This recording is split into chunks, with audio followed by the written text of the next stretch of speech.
Okay, so we're going to talk about mobility, and this is a widely misunderstood area.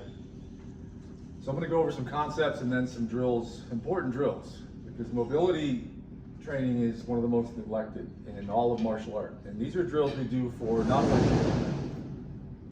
only for Kali, stick and knife fighting, but also for boxing and wrestling. We use these in all athletic endeavor. So the first thing is, I'm going to talk about the fact that we have these body habits. The way we use our bodies every day becomes a habit, and we're used to standing very upright. And if you imagine, as far as it pertains to horizontal movement, imagine a bunch of cups and saucers stacked vertically.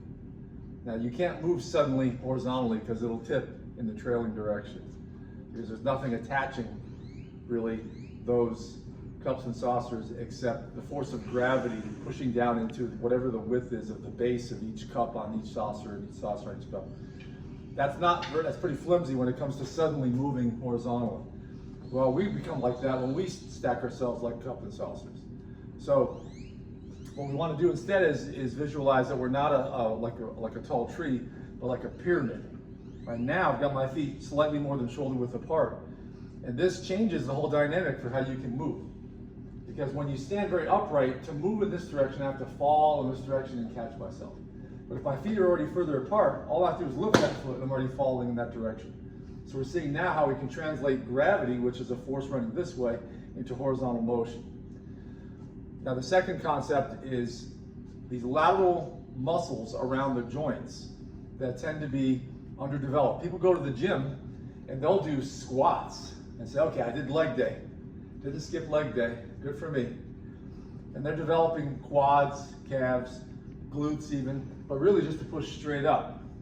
But there's a whole bunch of other muscles along with the vastus and lateral medialis, vastus lateralis and vastus medialis. The stabilizing muscles around the ankle, so you don't roll your ankle. And the gluteus medius and minimus, not just the gluteus maximus around the hips, as well as hip flexors and some other muscles, and then getting up into the core, which are a bunch of deeper muscles too, and the obliques.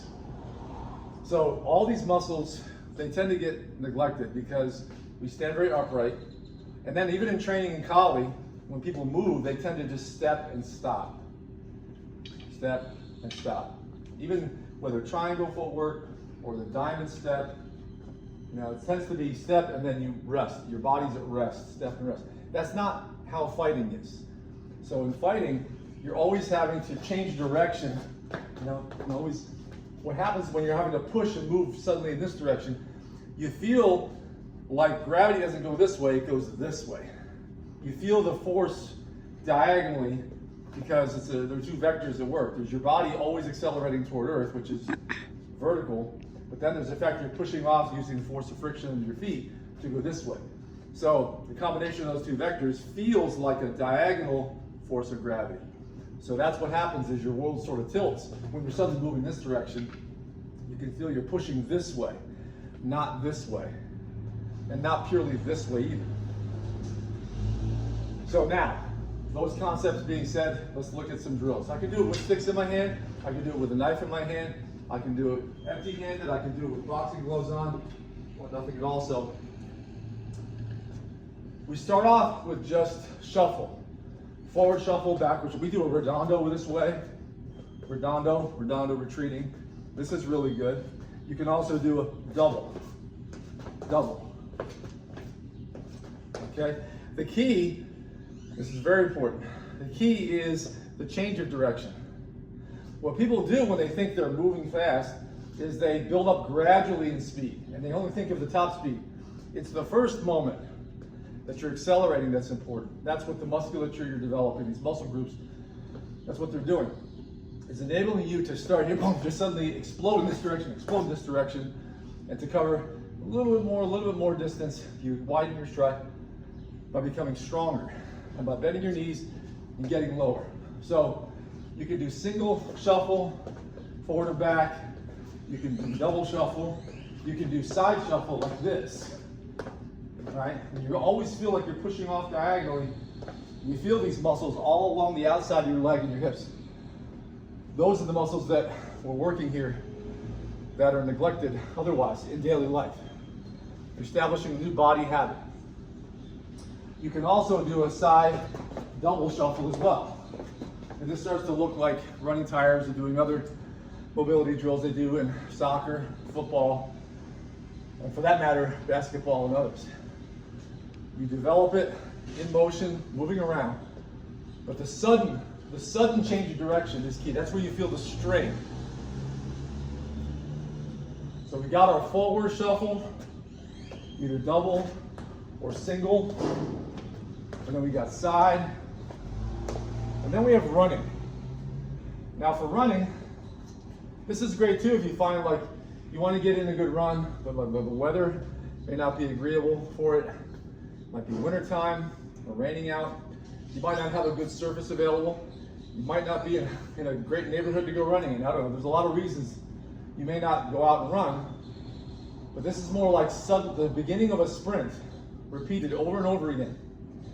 And you do it for duration. So from here, I'm just gonna go, these mats are 6 feet, so I'm just gonna go 12 feet. All right, so when I go forward, it's about suddenly accelerating as quickly as possible. So from here, it's 1, 2, 3, 4, 1, 2, 3, 1, 2, 3, 4, 1, 2, 3. You'll notice if I do odd and even or even and odd between forward and backward, it changes the foot that's behind me when I go forward again and the foot that's in front of me when I go back again. You want to keep changing that so you're not just always starting with the left foot and back when you go forward and say the right foot in front when you go back. You don't want to keep repeating that unless you consciously then switch it, which you can also do, and then do a whole 30-second round, which that's what you want to do is 30 seconds at a time of each one. But I like to change it as I go. So I'll go like 3, 1, 2, 3.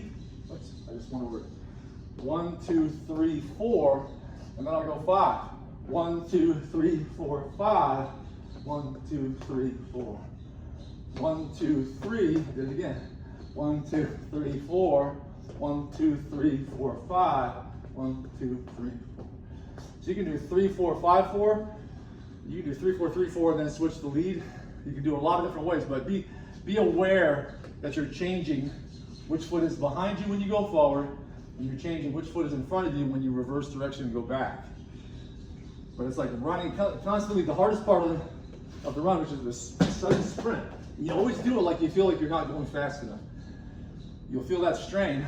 Well, like I said, you'll build up these stabilizing muscles, which not only make you accelerate more quickly, but help prevent joint injury.